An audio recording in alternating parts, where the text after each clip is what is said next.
What if I told you the greatest growth hack of all time wasn't invented in Silicon Valley? What if it was a ruthless, state-sanctioned strategy from over 2,000 years ago? A strategy so powerful, it built an empire of knowledge by committing grand-scale piracy on every single ship that came to port. We're all looking for that one big break, that single action that changes our lives forever. But the truth is, that's not how legacy is built. The ancient rulers of Egypt knew the secret. It's a principle I call legacy compounding. It's the idea that small, repeated, almost boring actions, when done consistently over decades, create monumental, world-changing results. And the ultimate proof, the story of how the Library of Alexandria became the ancient world's Google by being its biggest thief. So how did they do it? This wasn't a one-time smash and grab. It was a system, a relentless, compounding engine of knowledge acquisition. First, they implemented the ultimate harbor tax. King Ptolemy decreed that every single ship docking in Alexandria, whether it was a trader, a warship, or a simple fishing boat, had to surrender any books on board. Think about that. It was state-mandated intellectual piracy. Royal scribes would seize the scrolls, copy them at lightning speed, keep the valuable originals for the library's collection, and hand the cheap knockoff back to the owner. Every ship, every day, another drop in the bucket. But then they got even bolder. The king, Ptolemy III, set his sights on the crown jewels of Greek literature. The original, master copies of the plays by Aeschylus, Sophocles, and Euripides, held under lock and key in Athens. So he devised a plan that sounds like it's straight out of a heist movie. He asked Athens to borrow the priceless originals for copying, offering a ridiculous amount of silver, 15 talents, a king's ransom, as a security deposit. The Athenians, thinking no one would forfeit that much money, agreed.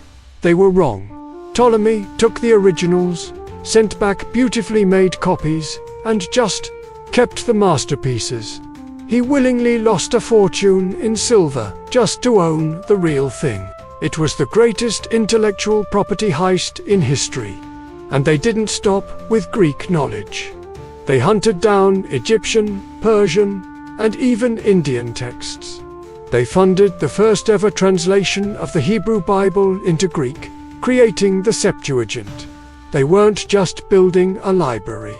They were trying to download the entire consciousness of the human race onto papyrus. So, what does a 2,000-year-old story of book piracy have to do with you? Everything. The Ptolemies understood that legacy isn't built in a day. It's built daily.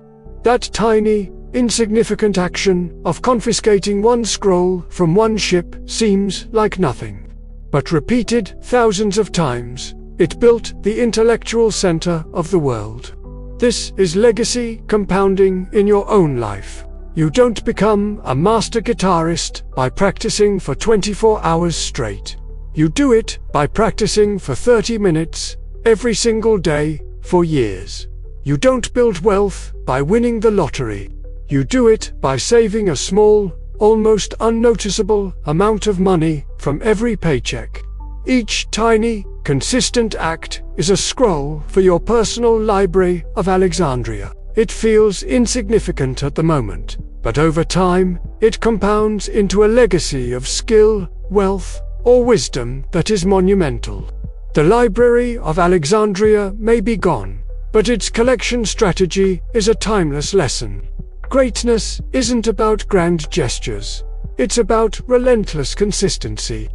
It's about having the vision to see how today's small deposits will compound into tomorrow's empire. So, what's the one small, repeatable action you can start today to build your own legacy?